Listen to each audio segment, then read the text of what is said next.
Здравейте, аз съм Николай Кьосев и днес ще ви покажа как да си загадете GTA на петицията на телефон.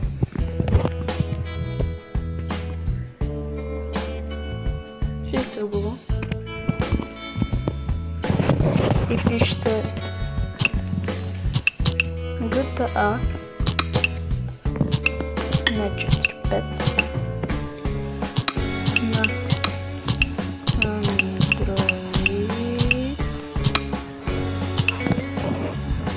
схваща. И натискате търсене, чакаме да залегне. Натискате това първото.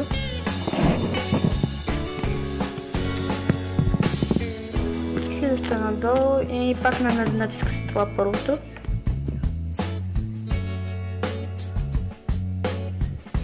И натискате да се изтегли, защото аз вече имам и не ми трябва. И това беше от този клип. Аз съм Николай Кьосев. Абонирайте се за мен и следете мои клипчета и така. Чао!